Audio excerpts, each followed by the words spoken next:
principio de año, predicando sobre el Sermón del Monte. Continuamos esa secuencia que Él nos trae cada domingo y que en verdad es un verdadero banquete espiritual. Estamos disfrutando de ese sermón de la montaña tremendamente. En esta mañana, hermanos, nos ocupa el texto que aparece en Mateo 7, del 7 al 12, pero vamos a orar. Les invito a que me acompañen en oración antes de comenzar nuestra exposición. Oremos. Señor, en esta hora te damos gracias porque una vez más como iglesia estamos delante de tu presencia, reunidos alrededor de tu palabra. Gracias, Padre, por este momento, cual es un privilegio, el cual podemos reunirnos libremente, Señor, en esta hora, para predicar y escuchar de tu palabra. Gracias, Señor, por este banquete espiritual, por este sermón del monte, que hasta hoy nos enseña a la iglesia, Señor, las cosas que tú nos has dejado para nuestra edificación. Permite que en esta mañana el Espíritu Santo abra nuestros corazones, nuestros oídos, podamos explicar, podamos entender tu palabra, Señor. Y que juntos, todos en esta mañana, podamos ser testigos una vez más del gran milagro de la predicación, donde un hombre es quien habla, pero todos los demás escuchamos tu voz. Gracias por este momento especial. Te lo pedimos en el nombre de Jesús. Amén. Mateo 7, del 7 al 12, hermanos, va a aparecer en la pantalla. Les invito a leerlo. Ahí en la pantalla va a aparecer. Y dice este texto de Mateo: pedid y se os dará, buscad y hallaréis, llamad y se os abrirá. Porque todo aquel que pide recibe, y el que busca halla, y al que llama se le abrirá. ¿Qué hombre hay de vosotros que si su hijo le pide pan, le dará una piedra? ¿O si le pide un pescado, le dará una serpiente? Pues si vosotros, siendo malos, sabéis dar buenas dádivas a vuestros hijos, ¿cuánto más vuestro Padre que está en los cielos dará buenas cosas a los que le pidan? Así que todas las cosas que queráis que los hombres hagan con vosotros, así también haced vosotros con ellos, porque esto es la ley y los profetas. Palabra de Dios. Hermano, el Sermón del Monte que comenzó nuestro pastor al principio de año lleva una secuencia de argumentos y de pensamientos. Pero en el capítulo 7 Jesús ya va concluyendo el Sermón del Monte. Y ya les ha hablado del carácter de sus seguidores, que son las bienaventuranzas. Les ha hablado del significado correcto de la ley contra la interpretación de los fariseos. Les ha hablado sobre el divorcio, sobre el adulterio, sobre la ira, sobre los juramentos, sobre los enemigos, sobre cómo orar correctamente, sobre tener las motivaciones correctas para hacer las cosas. Les enseñó también sobre el afán de la vida y la ansiedad. Y ahora en el capítulo 7 comienza a enseñarles cómo juzgar justamente, bajo el prisma de no criticar pajas ajenas con vigas en los ojos propios. No sean criticones. Eso es lo que dijo el Señor el domingo pasado. No sean criticones, porque los van a criticar a ustedes, sino que juzguen justamente. Es lo que el domingo pasado vimos que nuestro pastor nos enseñó. Entonces llegamos a nuestro texto de esta mañana, Mateo 7, del 7 al 12, el cual es el clímax del Sermón del Monte. Forma parte de la conclusión, pero es el clímax. Ahora, ¿por qué es el clímax? Porque en este punto, hermanos, del Sermón del Monte, Jesús sabe que le ha dado una serie de enseñanzas y de argumentos a sus seguidores que Él sabe que ellos no pueden cumplir, que ellos no son suficientes para cumplir. Y por eso este es el clímax del Sermón del Monte. Hay una pregunta en las mentes de todos en ese momento: ¿quién es suficiente para hacer todo esto? Y yo creo que en esta mañana también en nuestras mentes está esa palabra. ¿Quién es suficiente para hacer todas estas cosas? Si fuéramos a dividir homiléticamente el Sermón del Monte, diríamos que la introducción son las bienaventuranzas, capítulo 5 del 1 al 17. Luego el desarrollo del sermón sería todo el resto del capítulo 5 más el capítulo 6. Y el capítulo 7 sería la conclusión y la aplicación del sermón. Un perfecto sermón predicado por nuestro Señor.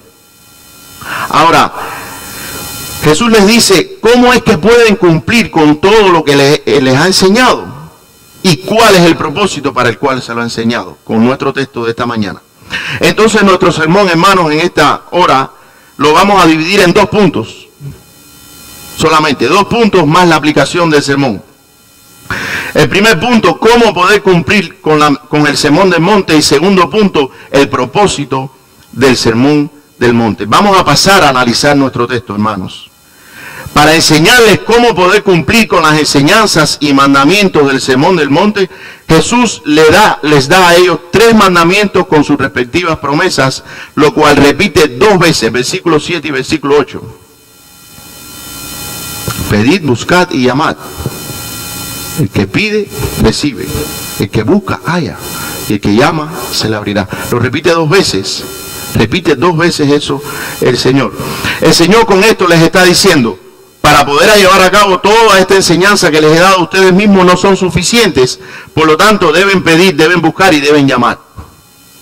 Y en este texto, hermanos, se ven varias cosas claramente. Primero, Jesús manda y espera que sus seguidores obedezcamos. Y que también disfrutemos de ese privilegio que se nos da y que pidamos, llamemos y busquemos lo necesario para llevar una vida acorde a sus enseñanzas. Eso lo espera el Señor. Segundo, los 3 mandamientos tienen 3 promesas. Por lo tanto, Dios con eso nos dice que no seremos defraudados ni seremos engañados. Tercero, los 3 mandamientos tienen una secuencia. No solo es pedir, sino ir a la acción de buscar y seguir en la acción de llamar. Y los 3 verbos que usa el Señor están en presente activo, en modo imperativo. Hermanos, en el Evangelio no hay opciones. ¿Han visto ustedes en la Biblia en algún momento que el Señor dice, bueno, si ustedes creen, hagan esto, o si ustedes entienden, hagan esto otro? No hay opciones, hermanos. Son 3 mandamientos. Están en presente, activo, imperativo, estos 3 verbos. Hay errores. Vamos a ver ahora algunos errores sobre pedir y lo que no significa pedir. Es común que muchos saquen los textos de la Biblia de su contexto y aisladamente le den una interpretación acomodada a sus intereses para pedir todo tipo de cosas materiales. No son pocos los que les encanta hablar de textos como, por ejemplo, Juan 15:7, que dice, si permanecéis en mí y mis palabras permanecen en vosotros, pedid todo lo que ustedes quieran y os será hecho. Qué hermoso ese texto. ¡Wow! Mira, ahí el Señor nos dice que pidamos, pide, que todo va a ser hecho. Y usan también 1 Juan 3:22, que dice, y cualquier cosa que pidiéremos, la recibiremos de Él. ¡Wow! Tremendo. Pide lo que tú quieras. Pide que vas a recibir. Porque guardamos sus mandamientos y hacemos las cosas que son agradables delante de Él. Esa parte no gusta mucho. La primera parte sí. 1 Juan 5:14, y esta es la confianza que tenemos en Él, que si pedimos alguna cosa conforme a su voluntad, Él nos oye. Wow, pide. Pero hermanos, en estos textos no enseñan que hay que pedir así, pedir y pedir, sino que hay una condición en cada uno de ellos. Y estos textos nos enseñan qué cosa es pedir en el nombre de Jesús. Hermanos, algunas personas piensan que pedir en el nombre de Jesús es una especie de talismán, una especie de lámpara de Aladino, donde decimos en el nombre de Jesús y ya tengo todo lo que pedí. No es así. Estos textos no enseñan eso. Entonces, ¿qué cosa significa pedir en el nombre de Jesús? Significa pedir lo que pediría Jesús. Pedir lo que le agrada a Jesús. ¿Y qué cosa es lo que le agrada a Jesús? Todo lo que enseñó en su palabra. Amén. Tampoco se trata de cosas materiales, lo que vamos a hablar en esta mañana. Porque ya Jesús, en Mateo 6:32, en el preámbulo del Padre Nuestro, que el pastor explicó muy bien, Él le dijo, ustedes no se preocupen de las cosas que necesitan, materiales. Porque antes que ustedes las pidan, yo sé cuáles son. Aquí no está hablando de cosas materiales, porque Él sabe de las cosas que tenemos necesidad antes que nosotros les pidamos. Y Santiago, el autor de la carta de Santiago, en su carta nos dice claramente, por qué es que pedimos y no recibimos. Dice Santiago 4:3, piden y no reciben porque piden mal. ¿Para qué cosa? Para gastarlos en vuestros placeres. Por eso es que Santiago nos dice que pedimos y no recibimos. Y en este punto del Sermón de la Montaña, ya ese auditorio que está delante de él tiene en sus mentes, bueno, Señor, has dicho una cantidad de cosas, ¿quién es suficiente para hacer todo esto? Y ese es nuestro primer punto en esta mañana de nuestro mensaje, cómo poder cumplir con el Sermón del Monte. Y para eso el Señor les da tres imperativos: pedid, buscad y llamad. Vamos a ver el verbo pedir. Es muy interesante esta palabra que Jesús usa en este texto. En el griego usa la palabra aiteo. No se preocupen mucho por la palabra, un poco rara, pero la mencionamos porque es interesantísima esta parte gramatical. Aiteo en griego es pedir y sugiere la actitud de un suplicante, la petición de uno inferior en posición al que le es pedido, al que se le hace la petición. Por ejemplo, un súbdito que le pide a un rey. Esa es la palabra aiteo, pedir, o de los hombres a Dios. Pero en cambio hay otra palabra para pedir en la Escritura, y esta es erotao en griego. Que esa es la petición de alguien que está en igualdad de dignidad con el que recibe la petición. Y se aplica, por ejemplo, de un rey que le pide a otro rey. ¿Ok?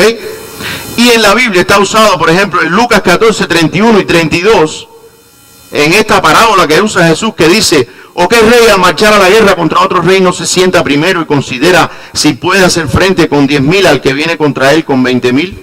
Y si no puede, cuando el otro está todavía lejos, le envía una embajada y le pide condiciones de paz. Ahí se usa la palabra erotao, ¿ok? Porque es de un rey a otro. ¿Y por qué hago esta distinción, hermano, de palabras, de gramática dentro del texto? Porque es notable que Jesús nunca usó la palabra aiteo cuando se habló de pedirle al Padre. Jesús usó siempre el verbo erotao. Tremendo. Juan 14, 16. Y yo pediré, erotao, al Padre, y os dará otro consolador para que esté con vosotros para siempre. ¿Y qué nos dice esto? La dignidad del Hijo con el Padre es la misma. Amén, tremendo. En la gramática de la Biblia está la importancia de la Trinidad, de la dignidad de la Trinidad. Entonces, en esta palabra eiteo, que fue la que usó Jesús, pedir, ¿por qué pedir? ¿Por qué pedir? Hermanos, cuando pedimos algo, lo primero que debemos entender es que pedimos porque estamos necesitados. Pedimos porque estamos necesitados, porque somos insuficientes, porque no nos reconocemos incapaces de poder hacerlo por nosotros mismos. Por eso es que pedimos. ¿A quién pedir? En el texto nos dice que pidamos a nuestro Padre, no a un consejero, no a un psicólogo, no a un hombre, no al pastor, sino a nuestro Padre Celestial. ¿Y qué cosa pedir? Bueno, que el Padre nos ayude, nos capacite, nos dé las fuerzas y la sabiduría para cumplir la voluntad del Hijo, lo que Él enseñó en el Sermón del Monte. La lista de peticiones al Padre, hermanos, es muy larga. ¿Saben ustedes una cosa? Si alguien necesita una lista de motivos de oración, el Sermón del Monte está lleno de motivos de oración. Abra el Sermón del Monte y es una larga lista de motivos de oración. Por ejemplo, voy a mencionar algunos. Señor, ayúdanos en el entendimiento de tu ley. A veces no entiendo tu ley, Señor, ayúdame. Señor, necesito me ayudes a no adulterar con mis ojos. Estoy a punto de divorciarme, Señor, pero yo necesito saber lo que tú enseñas acerca del divorcio, porque no quiero desobedecer tu palabra. Señor, tengo sentimientos de venganza. Quiero pagar ojo por ojo. Señor, ayúdame a perdonar a mis enemigos. No sé cómo amar a mis enemigos, Señor, necesito me enseñes. Señor, no respondo bien cuando me tratan mal. Ayúdame a comprender qué cosa es poner la otra mejilla. O qué cosa es caminar una milla más. Señor, no entiendo y me cuesta mucho hacerlo. Señor, ayúdame. Señor, no sé cómo orar y necesito aprender a orar bíblicamente. Señor, no sé cómo no afanarme por las cosas de la vida. Me afano con las cosas de la vida. Me afano mucho. Señor, ayúdame a descansar en ti. Necesito aprender a descansar en ti. Señor, no sé a veces priorizar las cosas de tu reino antes de las mías personales. Ayúdame, Señor. Señor, soy muy criticón de mi prójimo. Soy muy criticón de los demás. Ayúdame a no criticar negativamente, sino hacerlo para edificar. Hermanos, y podemos seguir sacando del Sermón del Monte una lista todavía mayor de peticiones de oración. Cuando usted vaya a orar y piense que no tiene motivos, lea el Sermón del Monte. Ahí hay una lista enorme de motivos de oración. Eso es pedir. Eso es pedir. Vamos al segundo verbo, el segundo imperativo que el Señor le da a sus discípulos. Y le dice, buscad. ¿Ok? Y en esta trilogía de mandamientos va ahora en aumento. Y estos tres verbos están estrechamente ligados. Estos tres verbos están estrechamente ligados. Ahora, de la petición va a la acción. Del cuarto de la oración hay que salir a la calle de la acción. ¿Ok? Para entender este mandamiento de Jesús es necesario también ir a la gramática, al idioma en el cual fue escrito. Y dice que la escritura usó el verbo seteo, con Z, seteo, para hablar de buscar. Pero esto no significa, como nosotros entendemos, de buscar algo. O sea, de buscar dentro de una maleta o buscar en un rincón. No exactamente es ese el significado. Buscar en esta palabra quiere decir ir en pos de algo, procurar algo. Entendamos eso. Procurar algo, o sea, llevándolo a nuestro texto, implica procurar aquello lo cual pedí. Buscad aquello lo que pedí. Se entiende desde el texto que el salmista usó en el Salmo 119, 94, que dice, tuyo soy yo, sálvame, porque he buscado tus mandamientos. Ahí entendemos, he buscado tus mandamientos. Esto quiere decir, hermanos, poniendo un ejemplo, que si yo pedí, por ejemplo, Padre, ayúdame a conocer más de ti a través de tu palabra. Eso lo pedí orando. ¿Qué cosa es buscar en ese caso? Bueno, buscar sería asistir a todos los estudios bíblicos, asistir a la escuela dominical, venir todos los domingos al templo a escuchar la exposición de la palabra. Eso es buscar. Para que entiendan el verbo ese. Por ejemplo, esto quiere decir que si pediste al Padre en oración que te ayude con tus ojos, porque tus ojos son muy indiscretos y se van, buscar en este caso es no irte al mall más cercano a sentarte ahí a ver la gente pasar, porque los ojos se te van a ir. Eso es buscar. Que si pediste en oración que te ayude a controlar tu lengua, porque tu lengua es tremenda, se desboca. Bueno, buscar en este caso sería apartarte de amistades y de personas que acostumbran a hacer eso, a usar mal la lengua. Hermano, Jesús está diciendo que no solo quiere que le pidas al Padre, sino que busques y que te involucres y que te dispongas en lo que pediste. Eso es lo que quiere decir buscar. Buscar debe ser procurar una acción consecuente con lo que pediste y de una forma más breve y concisa, buscar lo que pediste. Amén. Y vamos al tercer verbo de esta mañana del texto, llamar. Y es la palabra griega, seguimos aquí en el griego, krou. Un poco raro, pero es la palabra krou, que quiere decir llamar insistentemente en una puerta. ¿Qué marca eso, Cuando estamos los sábados descansando y vienen a la puerta, insistentemente nos tocan, es algo que nos va levantando la temperatura. Se usa en Hechos 12, 13 y 16, cuando Pedro es liberado de la cárcel por el ángel. Dice que un ángel lo sacó de la cárcel y lo condujo hasta la casa de María, donde estaba la iglesia reunida orando por él.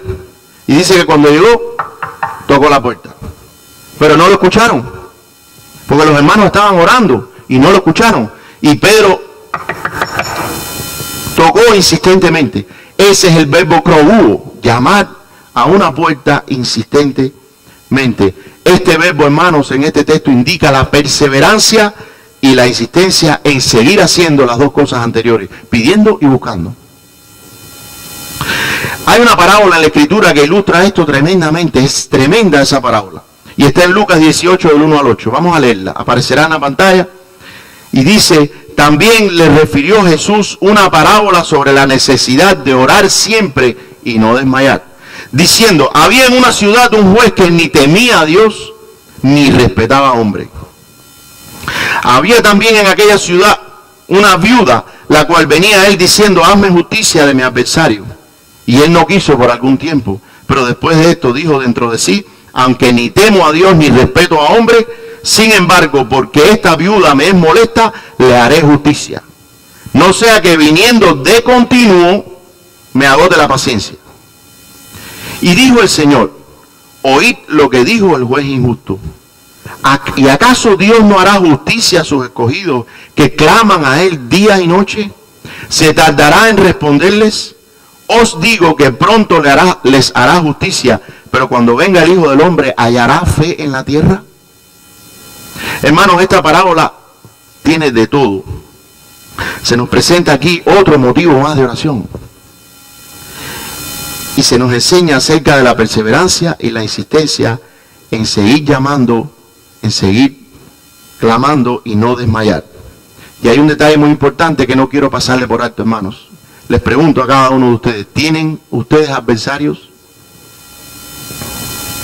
¿Tienen enemigos? ¿Han sufrido o han pasado la amarga experiencia de tener bullying en el trabajo, en la escuela, en la calle? ¿Tienen alguien en la familia que les hace la vida de cuadritos? Pues quiero decirles, hermanos, que en esta parábola el Señor nos dice que sus hijos tenemos todo el derecho de pedir justicia sobre nuestros adversarios. ¿Te han calumniado? ¿Te han echado del trabajo por hacer algo que no hiciste?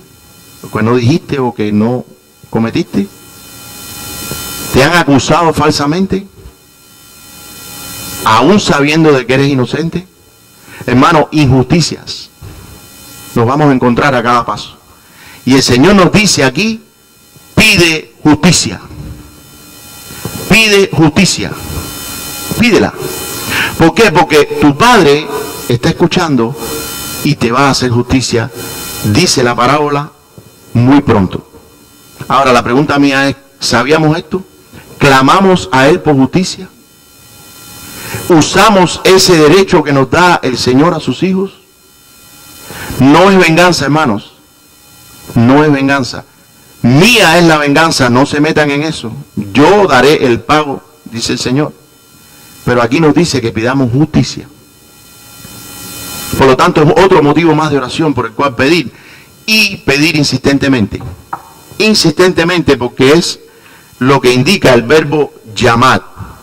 Entonces la secuencia aquí es pedir al Padre nos ayude, nos dé sabiduría, nos capacite para cumplir lo que Cristo nos pide, luego buscar y procurar eso que pedimos, y también entonces seguir insistiendo con perseverancia en lo que pedimos y estamos buscando.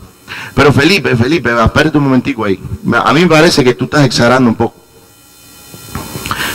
Estás exagerando en eso de insistir y clamar al Padre día y noche. Me parece que se te está yendo la mano, Felipe.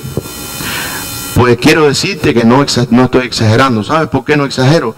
Porque somos tan insuficientes para estas cosas, para hacer todo lo que Cristo nos pide, que necesitamos a cada minuto depender de Dios para poder. No estoy exagerando. Somos insuficientes para hacer todo lo que Dios nos pide y necesitamos a cada minuto depender del Señor. La medida de tu insistencia dice cuánta necesidad tienes de Dios para hacer su voluntad. Toda nuestra falta de conformidad con la voluntad de Dios expresada en su palabra es proporcional con nuestra dependencia de Dios. No podemos porque no dependemos de Dios. Nos creemos suficientes y fracasamos. Ahí está el problema. Nos creemos fuertes Nos creemos que no necesitamos pedir nada. Y ahí es cuando fracasamos. Ay, Señor, pero qué difícil es hacer tu voluntad. Tremendo. Es difícil porque no dependemos de Él. Nos creemos fuertes y capaces y ahí está nuestra deficiencia y nuestra debilidad. En nuestro texto, en Mateo 7, del 7 al 12, Jesús usa dos ilustraciones para sus oyentes. Después que le dice estos 3 mandamientos, le pone 2 ilustraciones y dice: ¿qué padre de vosotros, un hijo viene y le pide, dice, papá, dame un pedazo de pan? ¿Y quién de ustedes le da, en vez del pan, le da una piedra? O si viene tu hijo y te pide, papá, por favor, dame un pescado. Y el padre coge, saca una serpiente y se la da. El Señor usa 2 ilustraciones para demostrar lo que está diciendo.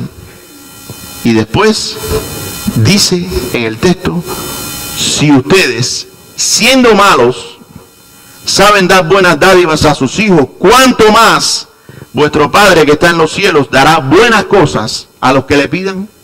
¿Captaron el ejemplo? ¿Captaron el ejemplo? Pero hay una cosita ahí, hermanos, en la cual quiero detenerme, y tengo una mala noticia. Perdón, lo siento, perdón.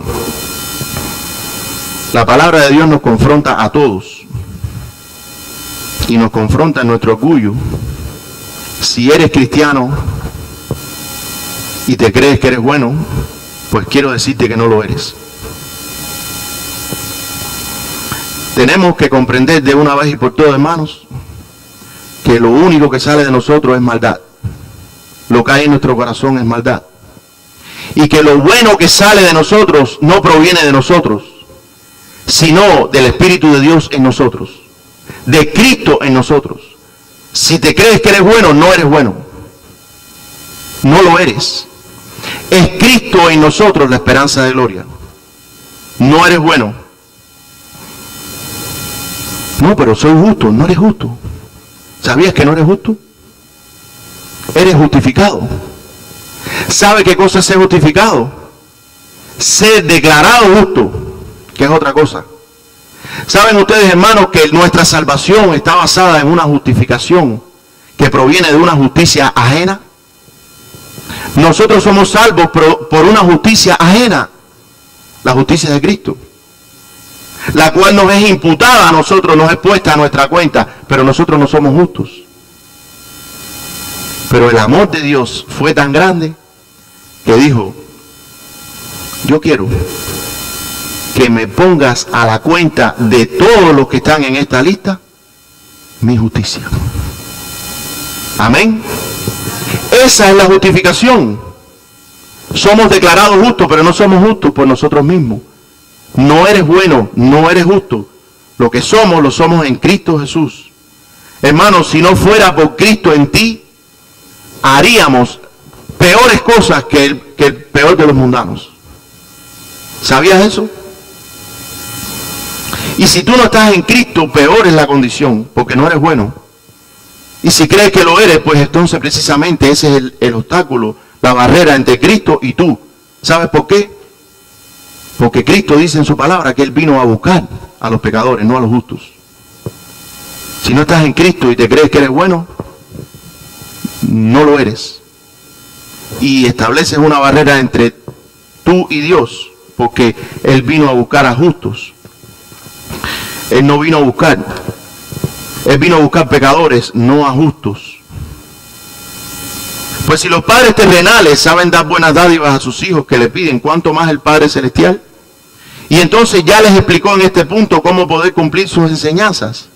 Entonces, hermano, sus enseñanzas, las enseñanzas de Jesús, la pregunta es, ¿quién puede cumplirlas? Todo aquel que tiene el Espíritu de Dios habitando en él puede cumplir lo que Jesús enseña. Pero no por ti mismo, no por nosotros mismos, sino pidiendo, buscando y llamando a nuestro Padre Celestial y pidiendo esa ayuda necesaria que proviene de Él. Segundo punto, el propósito del Sermón del Monte. ¿Por qué les predicó el Sermón del Monte? Y viene la expresión así que, expresión de conclusión, lo que es conocido como la regla de oro. ¿Ok? La regla de oro del cristianismo. Así que todo lo que ustedes quieran que hagan con ustedes, háganlo ustedes con los demás. Va a aparecer una tabla en la pantalla que Andrés nos va a poner. En esa tabla aparece todo lo que dicen las demás religiones de la regla de oro, cosas aparentemente iguales o parecidas. Pero ¿saben ustedes qué? Ninguna se asemeja ni es igual a lo que dijo Jesús en el cristianismo, en la regla de oro. ¿Por qué? Porque no provienen de lo que dijo Él. No se fundamentan en la ley y en los profetas. ¿Y cuál es el fundamento de la ley y los profetas? El amor de Dios. Hermano, no es un intercambio lo que promueve la regla de oro. No es que yo ando por el mundo haciéndote algo bueno para que tú me pagues para atrás. Eso es lo que dicen las otras religiones. El cristianismo dice, yo hago bien a mi prójimo por el amor de Dios que fluye a través de mí. Amén. Esa es la regla de oro del cristianismo y esa es la diferencia que hay con las demás religiones. Y esta es la última parte. Así termina la conclusión del Sermón del Monte. Así que, con la regla de oro. Vamos a aplicar nuestro sermón en esta mañana, lo que hemos aprendido en esta mañana. ¿Quién es suficiente para cumplir las enseñanzas de Jesús? Todo aquel que tiene el Espíritu de Dios. Entonces no digas que yo no puedo. Si tienes el Espíritu de Dios puedes cumplirlo, pero dependiendo de Él. Segundo, la voluntad de Dios en Cristo es que le pidas, que busques y que llames con vehemencia y pasión. Si no lo estás haciendo, no estás haciendo la voluntad de Dios. El fallo no está en la Biblia ni en los mandamientos de Cristo, sino en nosotros, que no pedimos, no buscamos y no llamamos. Él no nos va a defraudar. Él no nos va a dar una piedra en lugar de un pan. Cuando buscamos las cosas que a Él le agradan, las vamos a encontrar. Tercero, sé consecuente con lo que le pides a Dios. Si pides crecer en el conocimiento de la palabra, busca las cosas que te ayuden a crecer en el conocimiento de la palabra. ¿Saben ustedes, hermanos, en este tiempo que se habla mucho del bautismo del Espíritu? Y el bautismo del Espíritu y el Espíritu. ¿Saben ustedes, hermanos, que aparece en la Escritura? Que la primera evidencia, la primera muestra de que un cristiano y una iglesia está llena del Espíritu es su dependencia de la Escritura, su deseo de conocer a Dios a través de la palabra de Dios. ¿Sabían eso? No es caerse para el piso, no es dar salto, es conocer más a Dios en su palabra. Y saben ustedes que nos encontramos con un analfabetismo bíblico que hay ahora en la iglesia, tremendo. ¿Por qué hay tantos falsos apóstoles por ahí tumbándoles dinero a la gente?